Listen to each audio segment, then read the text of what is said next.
El 13 de octubre de 1399, el hombre que hasta hace poco era conocido como Enrique Bolingbroke fue coronado como el rey Enrique IV de Inglaterra, en la abadía de Westminster, que en ese entonces estaba fuera de Londres. La coronación marcó el final de una serie vertiginosa de acontecimientos ese año, en los que Enrique pasó de estar exiliado políticamente en Francia a convertirse en el gobernante de Inglaterra. Enrique se había enemistado con el monarca reinante, Ricardo II, durante la década de 1390. Ricardo era un soberano que había ascendido al trono siendo un niño de 10 años en 1377. Después de alcanzar la mayoría de edad y comenzar a gobernar por sí mismo, a mediados de la década de 1380, Ricardo había alejado a un gran porcentaje de la comunidad política y de los nobles de Inglaterra. Estas acciones llevaron a varias crisis. Ricardo había sobrevivido a enfrentamientos anteriores con la oposición, pero los acontecimientos de 1399 fueron diferentes. El padre de Enrique, Juan de Gante, duque de Lancaster, el noble más poderoso del reino y tío de Ricardo, había muerto en febrero. Ricardo entonces tomó medidas para evitar que Enrique heredara automáticamente las extensas propiedades de su padre en Lancaster y otras partes de Inglaterra. Así, en el verano de 1399, mientras Ricardo estaba fuera en una expedición militar a Irlanda, Enrique cruzó a Inglaterra y señaló su intención de deponer a Ricardo. Los principales nobles del reino se unieron a la causa de Enrique. Cuando Ricardo regresó de Irlanda a finales del verano, descubrió que había perdido el control de su reino. Pronto fue capturado y murió al año siguiente en cautiverio, muy probablemente después de haber sido dejado morir de hambre. Las acciones de Enrique llevaron al ascenso al trono de la Casa de Lancaster, llamada así porque su padre, Juan de Gante, había tenido el ducado de Lancaster. En menos de medio siglo, habría un creciente descontento sobre el gobierno lancasteriano en Inglaterra, lo que finalmente desencadenó las guerras de las Rosas con la Casa de York. Esta es la historia de la Casa de Lancaster y de cómo la familia reclamó y luego perdió un reino en un periodo de poco más de 60 años.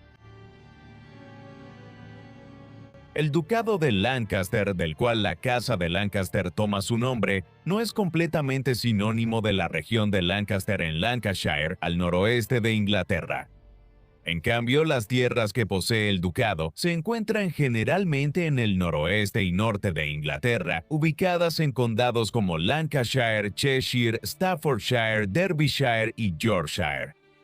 Esta es una parte de Inglaterra que había estado al frente de los conflictos en Inglaterra durante cientos de años, incluso antes de que pasara a ser propiedad de Juan de Gante en el siglo XIV.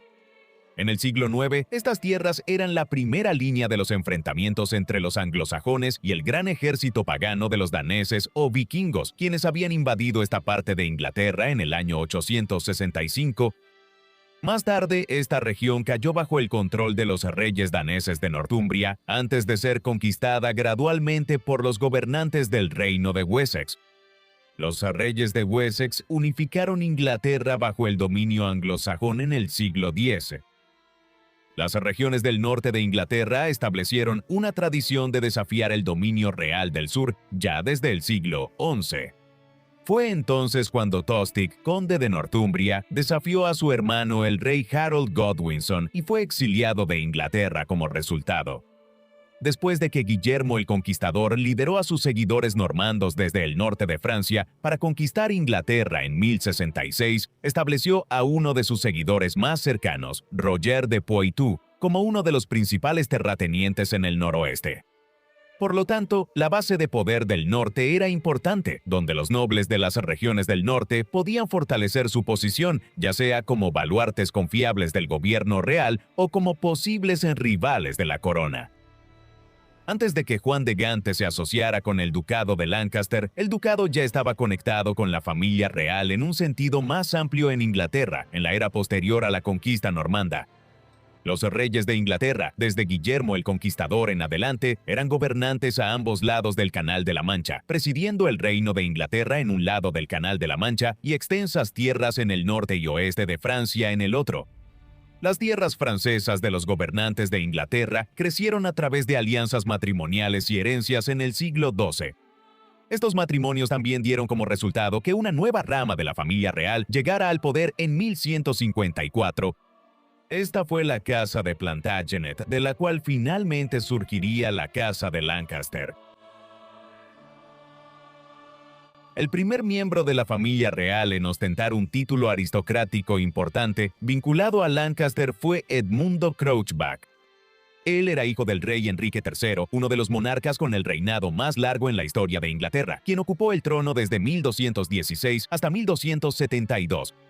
Durante el reinado del padre de Enrique, el rey Juan, gran parte de los territorios franceses de la familia real inglesa se perdieron a manos de la corona francesa. Este fue un acontecimiento que tendría consecuencias para la historia de Inglaterra durante cientos de años, especialmente para la Casa de Lancaster. Edmundo Crouchback nació en 1245.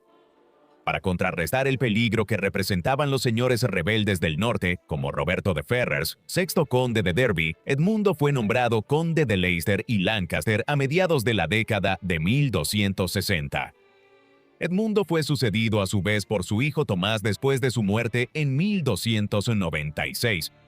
Como Tomás no tuvo hijos legítimos que lo sucedieran, el condado de Lancaster pasó a otro de los hijos de Edmundo, Enrique, poco después de la muerte de Tomás en 1322.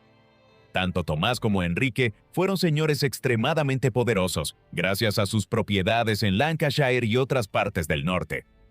Como tales, fueron líderes de la oposición contra su primo hermano, el rey Eduardo II, quien fue derrocado y asesinado en 1327. El poder de estos señores del norte, Tomás y Enrique, vuelve a enfatizar la manera en que estos nobles podían resistir fácilmente la voluntad de la corona en el sur. Eduardo II fue sucedido por su hijo Eduardo III. Él gobernaría durante 50 años hasta 1377. El surgimiento de la Casa de Lancaster como una fuerza lo suficientemente poderosa para desafiar a sus rivales, la Casa de York, fue el resultado directo de la compleja política del reinado de Eduardo. Eduardo tenía solo 14 años cuando ascendió al trono. Durante los primeros años de su reinado, el reino fue gobernado por la viuda de Eduardo II, Isabel de Francia, y su amante, Roger Mortimer, el primer conde de la Marca. Eduardo y sus partidarios finalmente los derrocaron y Mortimer fue ejecutado en 1330. Luego, en 1337, Eduardo fue a la guerra con Francia. El rey Carlos IV, el último rey directo de la Casa Real Francesa de Capeto, había muerto en 1328. Como resultado, la Casa de Valois había llegado al poder en Francia. Aunque por ley, Eduardo III tenía un mayor derecho al trono francés que Felipe de Valois, quien sin embargo se convirtió en Felipe VI de Francia en 1328. En 1337, después de llegar a la adultez y asegurar completamente el control de Inglaterra, Eduardo fue a la guerra contra los franceses. Y luego, en 1340, comenzó a reivindicar su derecho a ser el monarca legítimo, tanto de Francia como de Inglaterra. Esto fue el comienzo de la Guerra de los 100 Años, un conflicto que tuvo altibajos durante el siguiente siglo. Las oscilaciones de este conflicto tendrían un impacto significativo en la fortuna cambiante de la Casa de Lancaster y su rival, la Casa de York. En las décadas de 1340 y 1350, Eduardo III generalmente tomó la delantera en los combates, recuperando muchos de los territorios perdidos en el norte y oeste de Francia en la época del rey Juan. A partir de entonces, Inglaterra sufrió algunos reveses y la guerra se estancó durante gran parte de la segunda mitad del siglo XIV. Eduardo III tuvo 13 hijos, 8 varones y 5 mujeres gracias a su matrimonio con Felipa de Henao, la hija de un destacado señor de los Países Bajos. Prácticamente todas sus hijas, excepto Isabel, condesa de Bedford, murieron jóvenes. 3 de los hijos también murieron en la infancia, pero 5 de ellos sobrevivieron. Las guerras de las Rosas fueron el resultado directo del conflicto entre los descendientes de estos 5 hijos. El primer hijo fue Eduardo, el príncipe negro, nacido en 1330. Durante la mayor parte del reinado de Eduardo III, él fue reconocido como el heredero al trono. Sin embargo, murió en 1376 meses antes que su padre. Por lo tanto, fue su hijo Ricardo quien finalmente sucedió a Eduardo III como el rey Ricardo II en 1377. El siguiente hijo adulto de mayor edad de Eduardo III fue Leonel, duque de Clarence.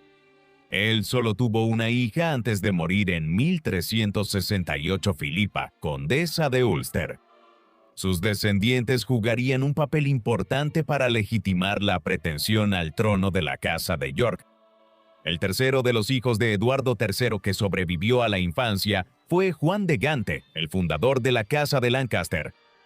Nació en 1340, el año en que su padre reclamó por primera vez la corona francesa. El cuarto hijo, nacido un año después, en 1341, fue Edmundo de Langley, quien llegó a ser duque de York, un título que más tarde ostentaría la misma Casa de York, que más tarde desafiaría a los Lancaster en el siglo XV.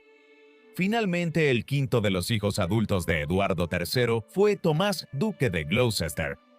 Su línea masculina directa se extinguió en una generación, pero el nieto de Tomás, Humphrey Stafford, duque de Buckingham, desempeñó un papel importante en la Guerra de las Dos Rosas. La Casa de Lancaster fue fundada por Juan de Gante. Él nunca llegaría a ser rey de Inglaterra. En cambio, su hijo, su nieto y su bisnieto sí lo serían.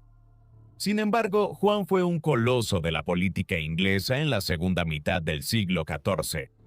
Inicialmente, su posición como el tercero de los hijos adultos de Eduardo III podría haber resultado en que fuera una figura bastante marginal, opacada por sus dos hermanos mayores, Eduardo el Príncipe Negro y Leonel, duque de Clarence. Lo que realmente cambió las cosas fue el matrimonio de Juan con Blanca de Lancaster en la abadía de Reading en 1359. Esto ocurrió cuando él tenía 19 años y ella tenía 17 años. La muerte del padre de Blanca, el duque de Lancaster, 2 años después, abrió la posibilidad de que Juan heredara los títulos y propiedades de la familia. Esto se debió a que el duque no tenía un heredero varón. Un año después, el padre de Juan, el rey Eduardo III, confirmó que Juan heredaría la herencia de Lancaster cuando la única otra hermana de Blanca, su hermana mayor Maud, murió sin tener hijos. Así, a los 22 años de edad, Juan se convirtió en el mayor terrateniente del norte de Inglaterra y en uno de los nobles más poderosos de los dominios de su padre. Además, el ducado de Lancaster fue reconocido como un condado palatino. Este era un concepto medieval según el cual una propiedad o región se consideraba que tenía cuasi autonomía. Los gobernantes palatinos eran poco comunes, pero tenían un nivel inusual de poder dentro de sus tierras. El estatus palatino del ducado de Lancaster seguiría teniendo consecuencias para las tierras que Juan heredó en 1362, incluso después de la época de la Casa de Lancaster. Su impacto sigue sintiéndose, incluso a principios del siglo XXI, como veremos. Juan de Gante hizo mucho más que simplemente adquirir el ducado de Lancaster a través de su primer matrimonio y fundar la Casa de Lancaster. Fue una figura importante, alguien que jugó un papel fundamental en la Guerra de los 100 Años. Hubo un cese temporal de hostilidades entre las coronas inglesa y francesa en algunos momentos de la década de 1360. Para finales de la década, los combates intensos se habían reanudado. Juan hizo campaña en el norte de Francia en ese momento, mientras que su hermano, el Príncipe Negro, estaba involucrado en una campaña más grande en el oeste de Francia. Ocasionalmente intentaba reunirse con su hermano.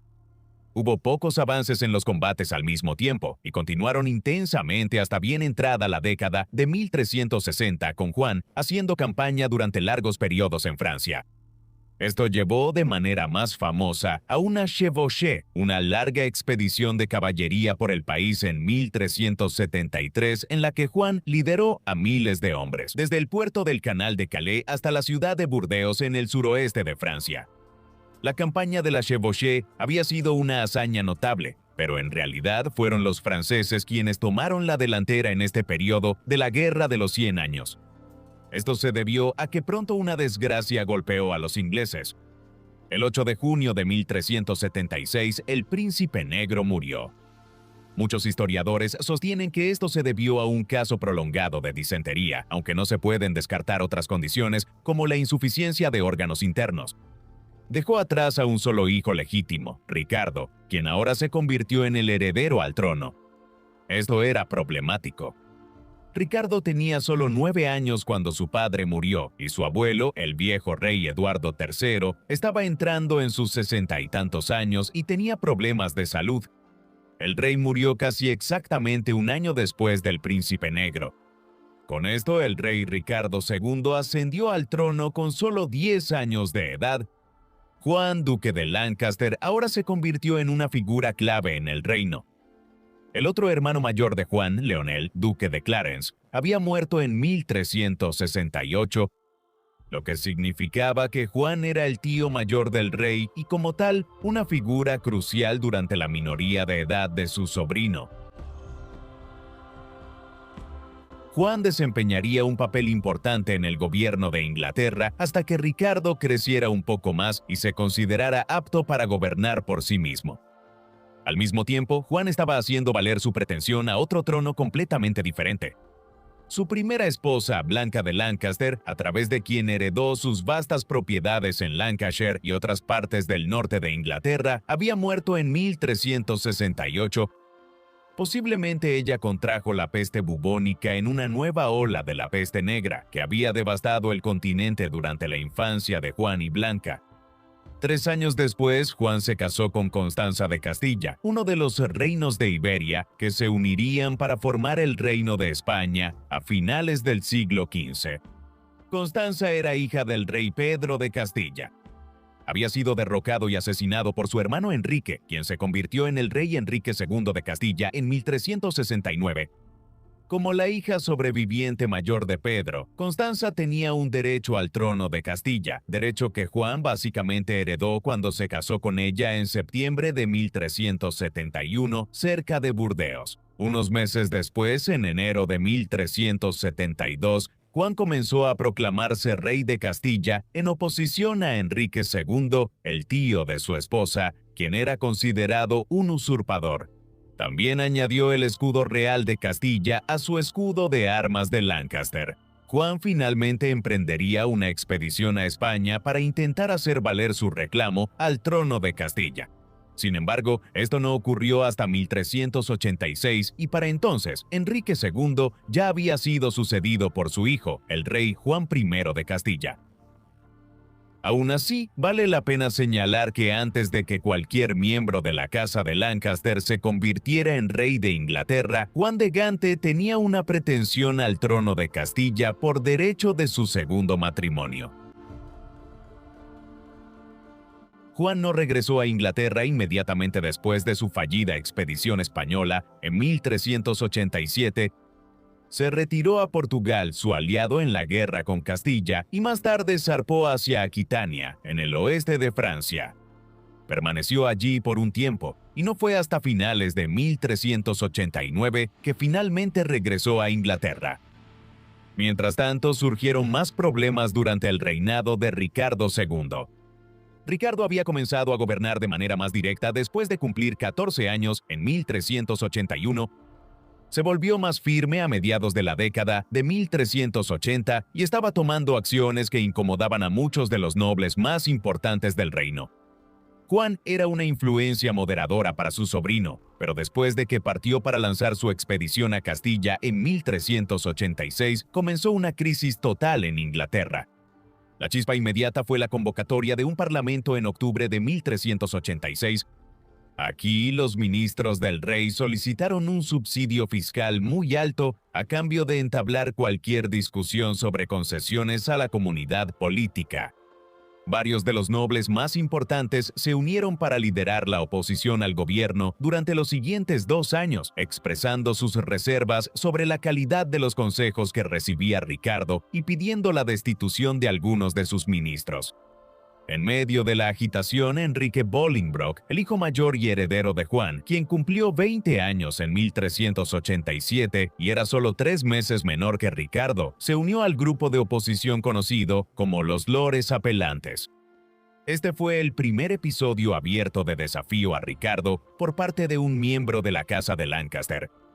Los Lores Apelantes tuvieron un éxito general, y para 1388, la resistencia contra Ricardo era tal que el rey accedió a destituir a varios de sus consejeros menos populares. 2 de ellos, Sir Robert Tressilian y Sir Nicholas Brombre, incluso fueron condenados a muerte. Enrique Bolingbroke había ganado esta primera escaramuza en la rivalidad entre él y Ricardo. En la década de 1390, la vida personal de Juan de Gante cambió de una manera que tendría repercusiones casi un siglo después en la resolución de las Guerras de las Rosas. Esto fue a través de una relación que hacía parecer que la Casa de Lancaster se estaba preservando, incluso cuando la Casa de Tudor se hacía con el poder. Desde la década de 1360, cuando Juan estaba casado con Blanca de Lancaster, una joven de los Países Bajos llamada Catalina de Roet trabajaba en la casa de los Lancaster. Allí se casó con Hugh Swynford, un caballero que servía a Juan de Gante. Más tarde, cuando Blanca murió, Catalina asumió un papel más activo en la casa de Juan, ayudando a criar a los hijos del duque. Su esposo murió en 1371, el mismo año en que Juan se casó con Constanza de Castilla. Constanza vivió hasta 1394, pero durante todo su matrimonio con ella, Juan mantuvo una relación con Catalina. En esta relación, Catalina le dio 4 hijos a lo largo de la década de 1370. Cada uno de estos hijos era ilegítimo y se les dio un apellido artificial, una práctica común entre las familias reales en la época medieval tardía y moderna temprana. En este caso, a los hijos se les dio el apellido Beaufort.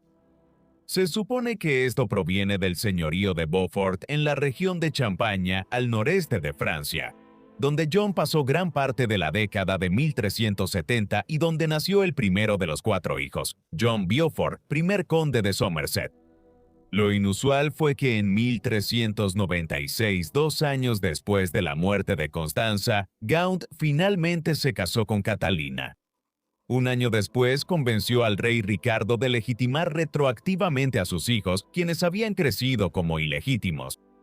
El tema de si la línea Beaufort, que teóricamente formaba una rama de la Casa de Lancaster, podía tener derecho al trono, cobraría gran relevancia muchas décadas después. Las etapas finales de la vida de Juan de Gante fueron comparativamente tranquilas. Residía en el castillo de Leicester, finalmente casado con Catalina después de muchos años de que ella fuera su amante. Por otro lado, hacía todo lo posible por no incomodar a nadie. Después de ser reprendido por los Lores Apelantes en 1388, Ricardo II había comenzado a reafirmarse en la década de 1390. Aunque el rey seguía llevándose bien en general con su tío, no olvidaba del todo el papel que el hijo de Juan, Enrique Bolingbroke, jugó en los disturbios de la década de 1380. Enrique decidió mantenerse alejado para evitar cualquier represalia. Participó en 2 cruzadas diferentes a Lituania en la década de 1390, cuando los caballeros teutónicos, una orden religiosa, estaban en guerra con el Gran Ducado de Lituania. De regreso en Inglaterra en 1397, Ricardo se sintió lo suficientemente fuerte como para buscar represalias por la oposición que había enfrentado casi una década antes. Mandó matar a 2 de los principales lores apelantes del período entre 1386 y 1388, Tomás de Woodstock, duque de Gloucester, y Ricardo Fitzalan, conde de Arundel y Surrey. Un tercero, Tomás de Beauchamp, conde de Warwick, fue despojado de sus tierras. Este fue un acto sumamente provocador, sobre todo porque Gloucester era el tío de Ricardo y hermano de Juan de Gante. Gloucester era el menor de los hijos adultos del rey Eduardo III. No es de extrañar entonces que Ricardo pronto fuera derrocado él mismo. Tal fue la consternación por sus acciones. Bolingbroke fue exiliado a Francia en 1398. Sin embargo, regresó al año siguiente después de que Juan de Gante muriera a principios de 1399 y Ricardo tomó medidas para prohibirle sucederlo como duque de Lancaster. Como hemos visto, el apoyo a Ricardo se desvaneció y Enrique usurpó con éxito el trono, después de lo cual encarceló a su primo y parece que lo hizo morir de hambre en cautiverio. Enrique Bolingbroke ascendió al trono como el rey Enrique IV, el primer monarca de la Casa de Lancaster. Enrique había estado en el centro de la política inglesa y al frente de la oposición a Ricardo durante más de una década cuando ascendió al trono. Sin embargo, todavía tenía solo 32 años cuando se convirtió en rey de Inglaterra. Podía esperar razonablemente un reinado largo y exitoso como el de su abuelo Eduardo III. Sin embargo, los acontecimientos demostrarían lo contrario. A solo unos meses de iniciado el nuevo reinado en 1400, comenzó la agitación en la frontera entre Gales y las Midlands occidentales de Inglaterra, donde el señor galés Owen Glyndŵr había tenido una disputa con Reynold Grey, barón de Ruffin. La corona inglesa había controlado Gales desde los tiempos del rey Eduardo I, quien pacificó el país a finales del siglo XIII. La disputa local de Glyndŵr con Grey se intensificó a partir de 1400 y él surgió como el líder de una revuelta nacional en la que reclamó el título de príncipe de Gales. La rebelión de Glyndŵr duraría 15 años y solo terminaría finalmente después de la muerte de Enrique IV. Esto ensombreció su reinado y también provocó disturbios entre los lores ingleses. Lo más notable es que Sir Enrique Percy, conocido coloquialmente como Enrique Hotspur, se rebeló contra el nuevo rey en 1403. Todo esto aseguró que Enrique no pudiera reavivar el esfuerzo de guerra contra los franceses. Además, a los pocos años de reclamar el trono, su salud comenzó a deteriorarse. Los historiadores siguen divididos sobre cuál fue exactamente su enfermedad. Los síntomas incluían una enfermedad grave de la piel, quizá lepra. A partir de 1405 estuvo frecuentemente incapacitado y no fue sorpresa cuando murió a solo 45 años de edad el 20 de marzo de 1413. Los prolongados episodios de enfermedad de Enrique IV significaron que, incluso antes de morir, su hijo mayor y heredero, Enrique de Monmouth, ya desempeñaba un papel considerable en el gobierno del reino. Bolingbroke tuvo 6 hijos con su primera esposa, María de Bowen. El mayor de ellos, el futuro rey Enrique V, nació el 16 de septiembre de 1386. 2 de sus hijas terminaron casándose con casas reales y aristocráticas europeas, especialmente la menor de sus 6 hijos, Filipa. Ella se casó con Eric VII de Dinamarca en 1406, quien también gobernaba Noruega y Suecia en ese momento. Esto significa que la Casa de Lancaster habría contribuido a las líneas reales de Dinamarca, Noruega y Suecia en la época medieval tardía, de no ser por el hecho de que su matrimonio con Eric no tuvo hijos. Aún así, ella desempeñó un papel importante en la política escandinava durante la primera mitad del siglo XV. Su hermano mayor sucedió a su padre en 1413. El rey Enrique V tenía solo 26 años de edad cuando se convirtió en el nuevo monarca. Sin embargo, su reputación ya era formidable para entonces. Mientras la salud de su padre empeoraba, Enrique había liderado el esfuerzo de guerra contra Owen Glyndŵr. Los galeses fueron completamente pacificados al principio de su reinado, después de que Glyndŵr muriera en Gales. Ya en 1410, después de formar una alianza con sus primos Beaufort, los hijos legitimados del largo romance de Juan de Gante con Catalina Swynford, tomó el control efectivo del gobierno. Era evidente para todos, cuando fue coronado en abril de 1413, que el nuevo rey era un joven con energía, propósito y determinación que rejuvenecería a Inglaterra.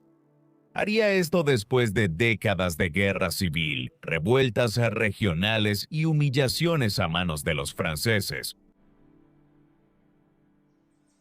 Este último asunto era el principal enfoque de Enrique V. Con Glyndŵr muerto en 1415 y Gales pacificado, Enrique estaba decidido a reavivar la guerra con la corona francesa. La Guerra de los 100 Años se había convertido en una especie de alto el fuego a principios del siglo XV.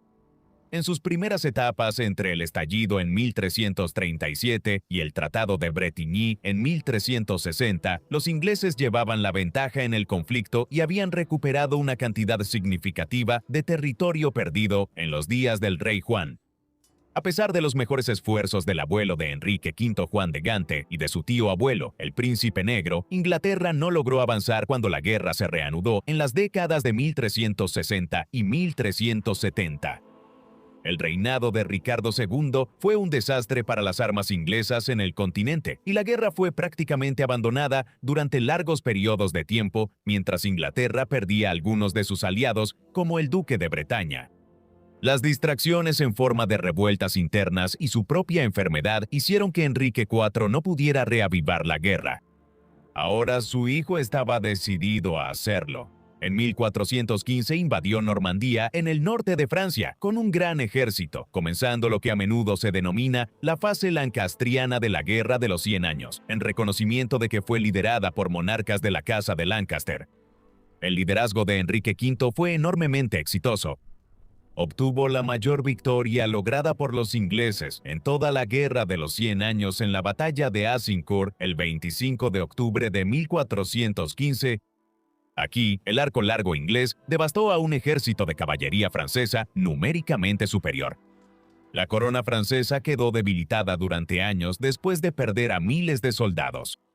La posición inglesa se fortaleció, aunque el verdadero beneficiario fue el aliado de Inglaterra, el Ducado de Borgoña, que expandió su territorio a expensas de la corona francesa. Aunque los borgoñones obtuvieron más beneficios inmediatos de Azincourt, la batalla finalmente llevó a la firma del Tratado de Troyes entre los ingleses y los franceses en 1420.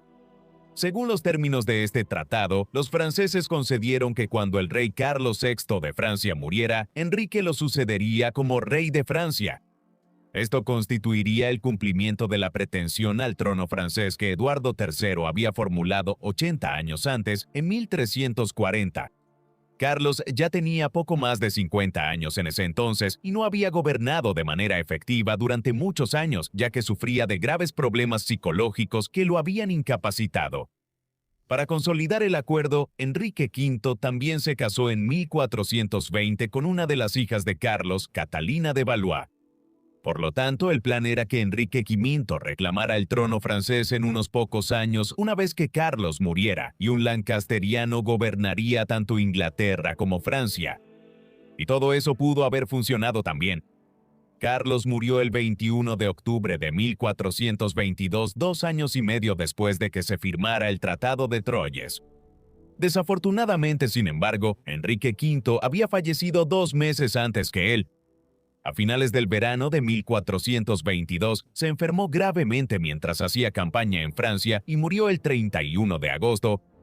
La opinión está dividida sobre de qué murió, con teorías que van desde disentería hasta viruela, hasta alguna otra condición subyacente agravada por un golpe de calor. Esto significaba que el único hijo de Enrique de su matrimonio con Catalina en 1420, un infante llamado también Enrique, llegó al trono como el rey Enrique VI a finales de agosto de 1422. Este tercer monarca de la Casa de Lancaster tenía menos de 9 meses de edad, ya que nació el 6 de diciembre de 1421. Incluso antes de que Enrique V enfermara y muriera, los franceses ya estaban incumpliendo los términos del Tratado de Troyes. Su propio esfuerzo de guerra finalmente se estaba recuperando bajo el sorprendente liderazgo de Juana de Arco. Por lo tanto, cuando Carlos VI murió 2 meses después de Enrique V, los franceses difícilmente iban a aceptar a un infante inglés como su nuevo rey. En cambio, uno de los hijos menores de Carlos VI, también llamado Carlos, reclamó el trono como el rey Carlos VII. Mejoraría la situación militar de Francia y revitalizaría el poder de la monarquía francesa durante un largo reinado. Mientras tanto, en Inglaterra se estaba creando un gobierno de regencia que gobernaría en nombre de Enrique VI. Debido a que el nuevo monarca de la Casa de Lancaster era tan joven cuando ascendió al trono, este gobierno de regencia duraría mucho tiempo. La figura central en este gobierno al principio fue Humphrey, duque de Gloucester, el hijo menor del rey Enrique IV y por lo tanto el tío de Enrique VI. Se convirtió en Lord Protector de Inglaterra durante la minoría de edad de Enrique. Además, los primos lancasterianos jóvenes de Enrique, de la línea Beaufort de la familia, también desempeñaron un papel cada vez mayor en el gobierno de Regency a medida que pasaban los años. Supervisaron un vuelco dramático en la guerra en Francia. A finales de la década de 1420, los ingleses fracasaron en el prolongado asedio de Orleans. Luego, en 1435, Carlos VII de Francia firmó el Tratado de Arras con los borgoñones y privó a Inglaterra de su principal aliado en el continente. Sin embargo, el periodo realmente catastrófico llegó entre 1449 y 1453. Para entonces, Enrique VI ya era un hombre adulto y gobernaba por derecho propio. Durante estos años, los ingleses sufrieron una serie de derrotas militares y perdieron prácticamente todos sus territorios en Normandía y en el oeste de Francia, alrededor de Burdeos. Para finales de 1453, a los ingleses solo les quedaba Calais. Este fue el acontecimiento que se consideró como el final de la Guerra de los 100 Años, la cual concluyó con una victoria francesa. El colapso del esfuerzo bélico en Francia y la aparente debilidad de la Casa de Lancaster brindaron una oportunidad para el ascenso y la creciente amenaza de los descendientes del rey Eduardo III. El reinado de Enrique VI no pudo haber salido peor.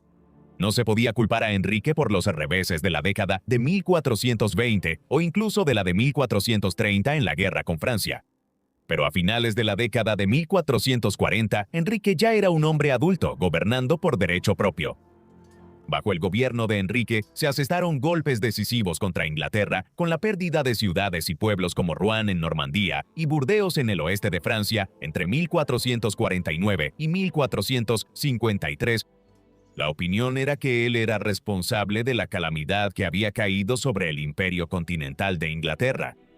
El desprecio que muchos sentían hacia él y su gobierno contrastaba fuertemente con la popularidad de Ricardo, tercer duque de York. Ricardo era hijo de Ricardo de Conisbrough, el tercer conde de Cambridge, un hijo menor de Edmundo de Langley, el primer duque de York. Edmundo era el quinto hijo del rey Eduardo III. Por lo tanto, el tercer duque era bisnieto del viejo rey Eduardo, primo del rey Enrique VI. Nacido en 1411, era 10 años mayor que Enrique VI y ya era un líder militar consolidado en Francia cuando el rey comenzó a gobernar como adulto. Los años en los que Ricardo fue un comandante militar de alto rango en Francia fueron relativamente buenos para la etapa final de la Guerra de los 100 Años. No obtuvo grandes éxitos, pero mantuvo a raya a los franceses a finales de la década de 1430 y principios de la de 1440. Más tarde, fue reemplazado por los primos Beaufort del rey, quienes fueron designados para liderar la guerra en Francia durante sus últimos y desastrosos años.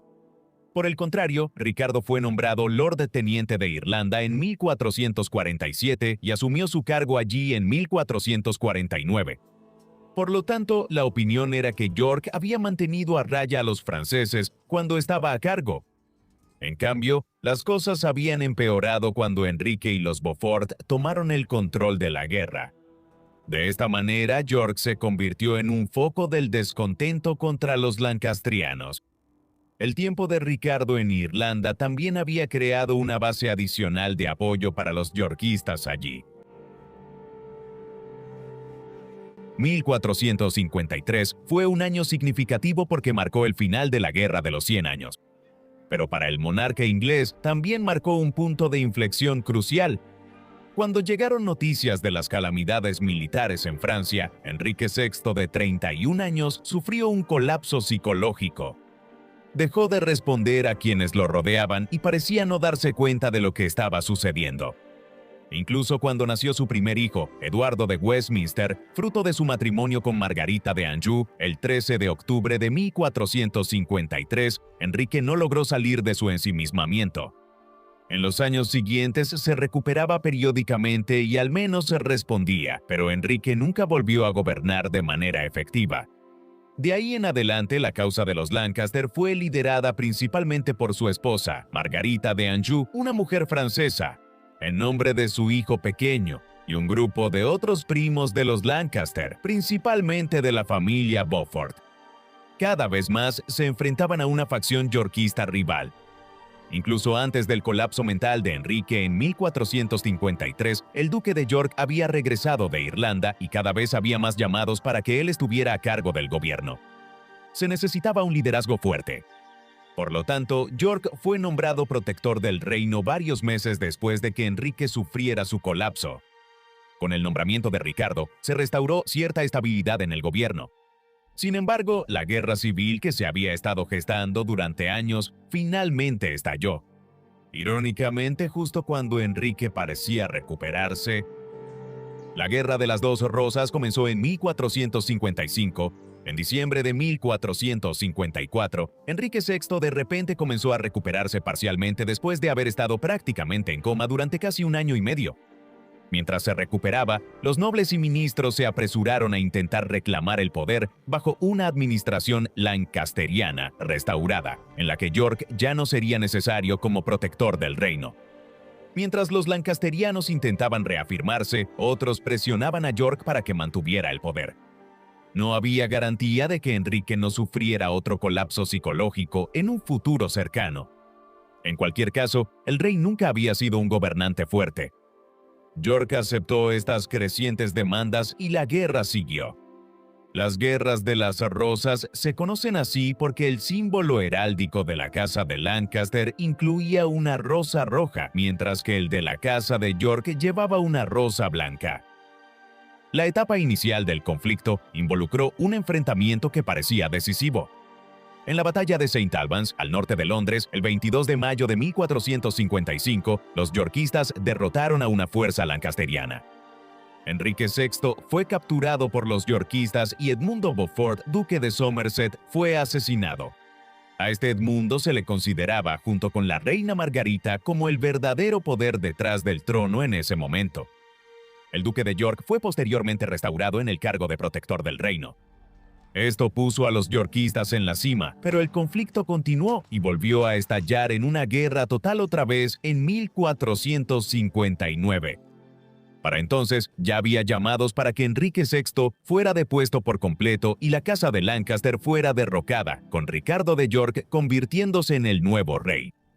El propio York ya se había convencido en gran medida de esta idea, creyendo que la inestabilidad continuaría mientras Enrique VI permaneciera en el trono y siguiera siendo utilizado como un peón por los Beaufort y otros.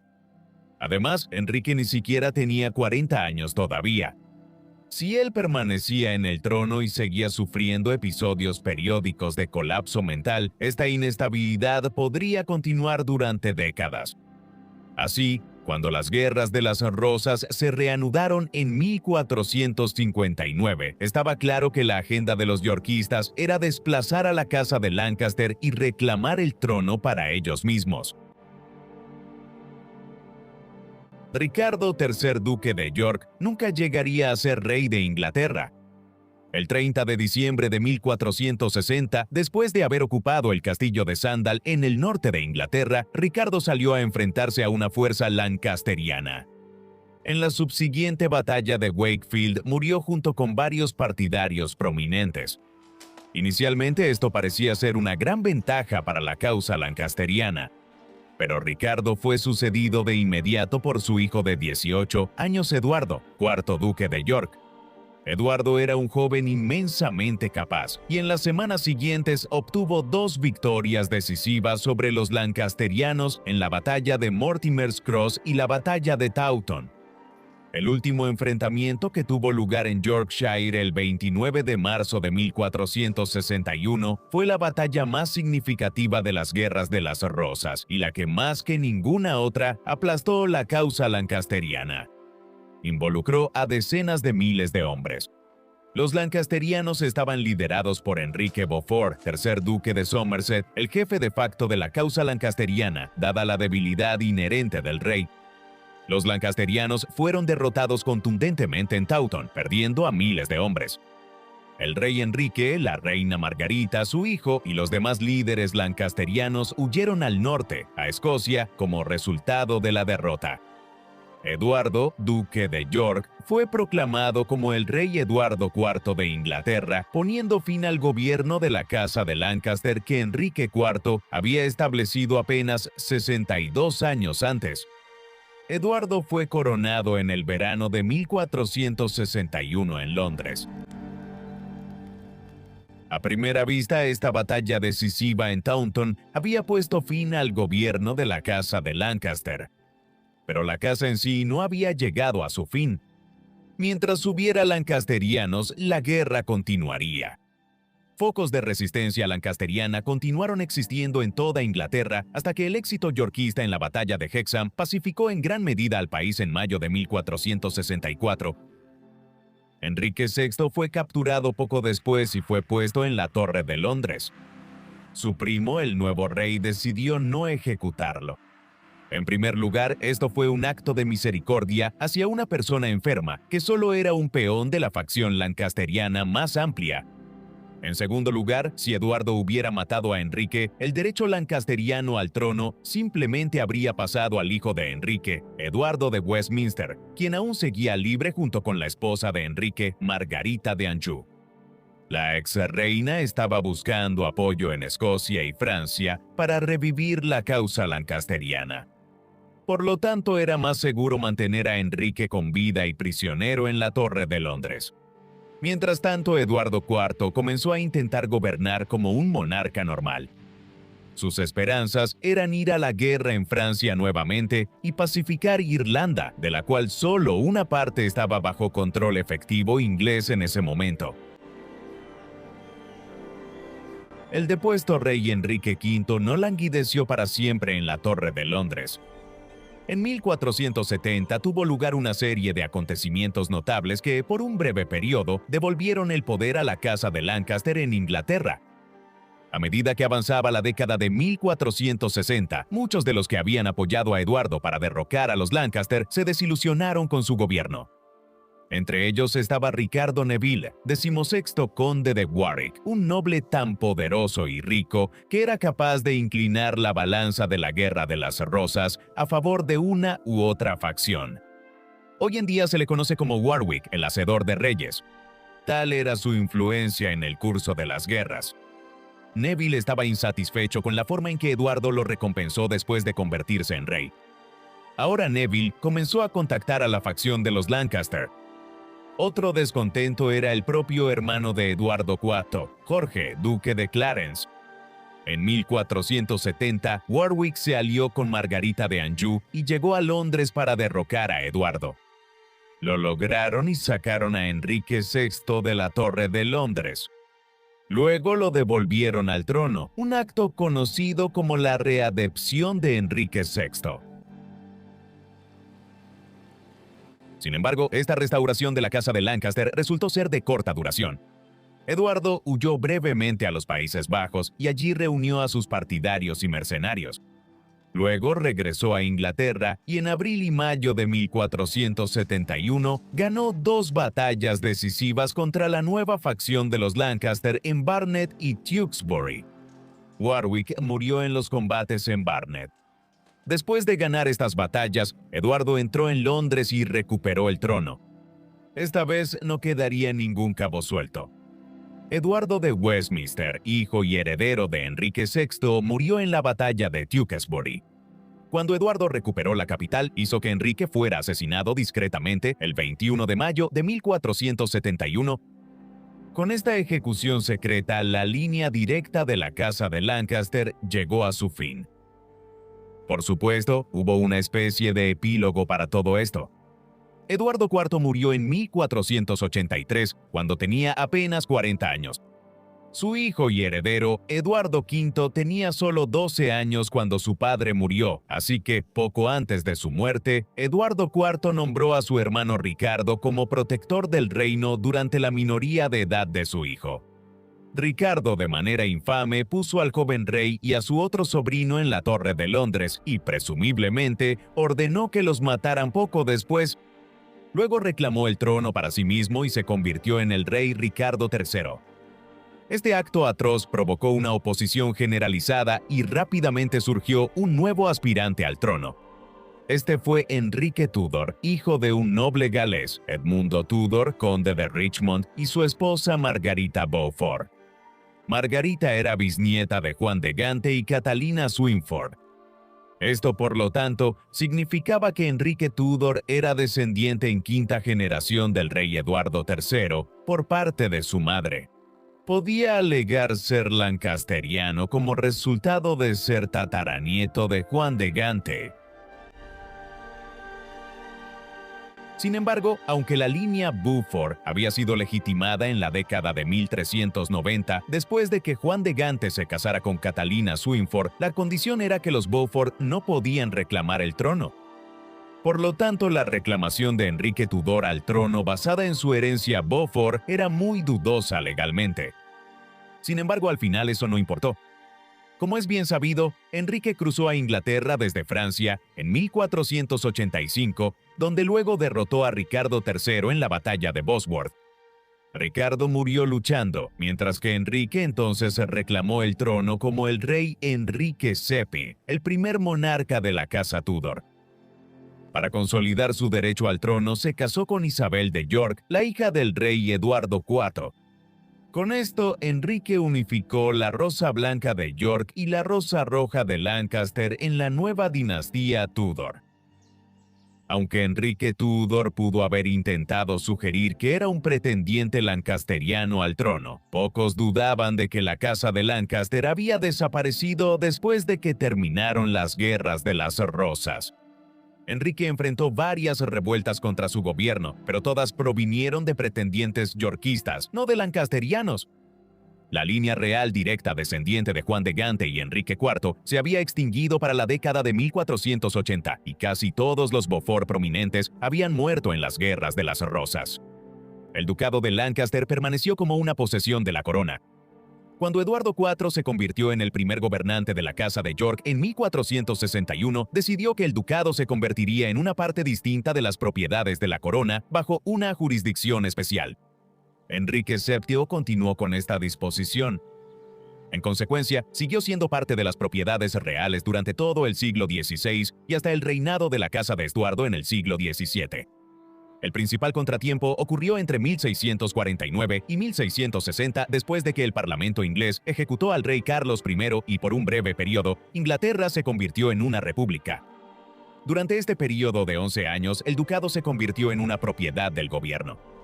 Las rentas y ganancias provenientes de él se usaron para financiar al gobierno en una época en la que había que pagar a muchos soldados por su servicio durante las guerras civiles inglesas. Con la restauración de la monarquía y el ascenso al trono del rey Carlos II en 1660, el ducado volvió a manos de la monarquía. Por lo tanto, aunque la casa de Lancaster había desaparecido hace mucho tiempo, la propiedad de Juan de Gante tuvo una historia mucho más prolongada. El ducado de Lancaster continuó como parte del patrimonio de la corona hasta el siglo XVIII. Esto ocurrió mientras la política del país cambiaba de manera irreversible. Primero, una nueva rama de la familia real llegó al poder en 1714, después de que la reina Ana, la última de la línea directa de la Casa de Estuardo, muriera, excluyendo a su medio hermano católico romano en el continente, quien tenía prohibido sucederla. En consecuencia, su primo alemán, el elector de Hannover, Jorge Luis, ascendió al trono como Jorge I, primer monarca de Gran Bretaña de la Casa de Hannover.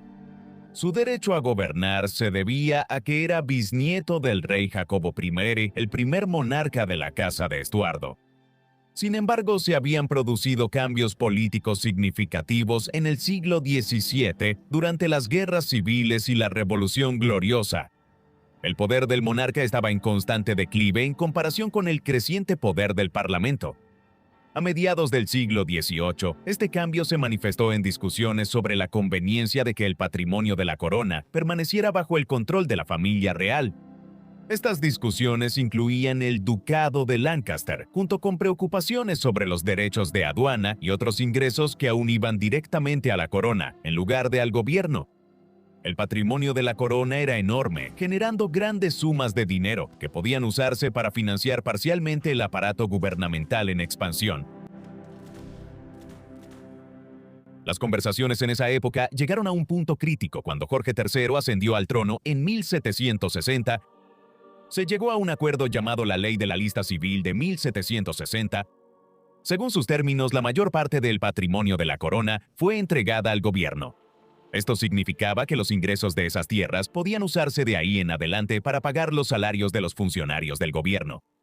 A cambio, Jorge III y los demás miembros de la realeza recibirían pagos anuales de cientos de miles de libras, millones en dinero actual, por parte del Parlamento. Sin embargo, debido a que el Ducado de Lancaster tenía un estatus legal diferente y había sido creado como un condado palatino en la época medieval, el ducado permaneció bajo la propiedad directa de la corona. Por lo tanto, el legado de la Casa de Lancaster se preservó hasta los tiempos modernos. En tiempos más recientes, el ducado ha sido una fuente de ingresos para la corona y también de controversia de vez en cuando. Varios de los hijos de Jorge III habían sido derrochadores que drenaban el erario y habían requerido dinero del Parlamento más allá de lo que la lista civil y otras normas permitían. Su hijo mayor, en particular, quien se convirtió en el rey Jorge IV en 1820, había gastado mucho más allá de sus posibilidades. Esto había llevado a muchos a cuestionar si la lista civil debía mantenerse en su formato actual. También planteó la cuestión de si los elementos del patrimonio de la corona que permanecían bajo la propiedad directa de la corona debían pasar a estar bajo la administración de la nación. Al final, los dos principales componentes restantes de la propiedad de la corona, el Ducado de Lancaster y el Ducado de Cornualles, quedaron en manos de la corona como un compromiso entre el rey Guillermo IV y el Parlamento. Esto fue para obtener el apoyo a regañadientes del rey Guillermo para la Gran Ley de Reforma de 1832, legislación que comenzó a extender el derecho al voto a una mayor proporción de la población masculina británica. Se hicieron más intentos para que la corona cediera el Ducado de Lancaster a la nación en los siglos XIX y XX. Cada uno de ellos fracasó y el ducado sigue siendo propiedad directa de la corona hasta el día de hoy. Curiosamente, los gobiernos británicos en tiempos modernos nombran a un ministro sin cartera como el canciller del Ducado de Lancaster, aunque en realidad el cargo es una sinecura y el canciller no desempeña ningún papel real en la administración del ducado. En cambio, en la Gran Bretaña moderna, la familia real posee directamente el ducado. Hoy en día, el ducado funciona como una propiedad de 45.000 acres, recordatorio de que hace mucho tiempo, durante un poco más de 60 años, entre 1399 y 1461, la Casa de Lancaster gobernó Inglaterra antes de ser reemplazada por sus primos de York. La Casa de Lancaster fue una de las dos grandes casas que surgieron tras el colapso de la autoridad real en dos ocasiones diferentes en el siglo posterior a la muerte del rey Eduardo III. La Casa de Lancaster finalmente provino de Juan de Gante, el tercero de los 5 hijos adultos de Eduardo. Se le concedió el Ducado de Lancaster en 1362 como resultado de su matrimonio con Blanca, la hija de Enrique, duque de Lancaster. De aquí proviene el nombre de la Casa de Lancaster. Con sus extensas tierras y su base de poder en el norte, Juan se convirtió en el noble más poderoso del reino tras la muerte de su padre y la ascensión de su sobrino Ricardo II, que aún era un niño en 1377. Sin embargo, a pesar de la debilidad inherente al gobierno de Ricardo y la forma en que alejó a la comunidad política inglesa, Juan nunca intentó reclamar el trono para sí mismo.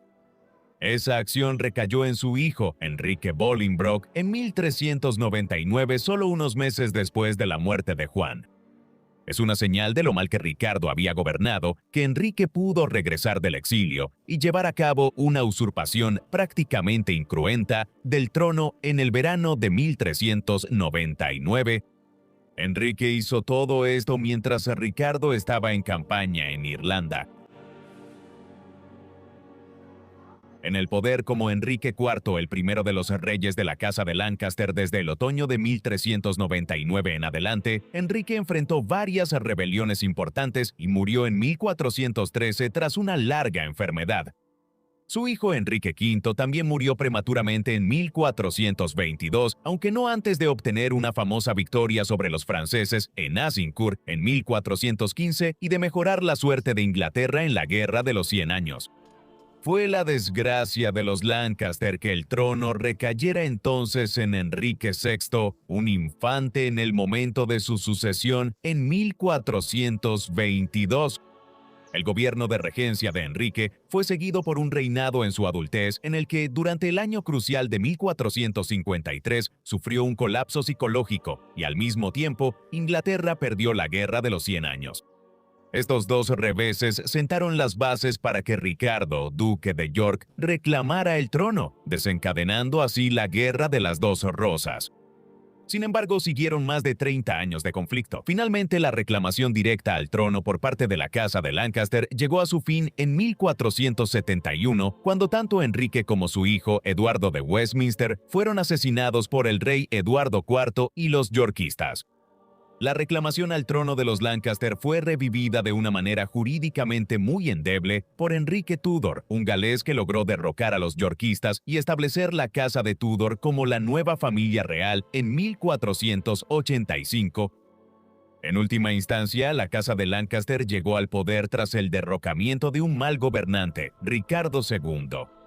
Luego perdió el poder poco más de 60 años después como resultado de que uno de sus propios miembros demostró ser incapaz de gobernar de manera efectiva. Todo esto resalta la necesidad de un ejercicio eficaz de la realeza en la Europa de finales de la Edad Media.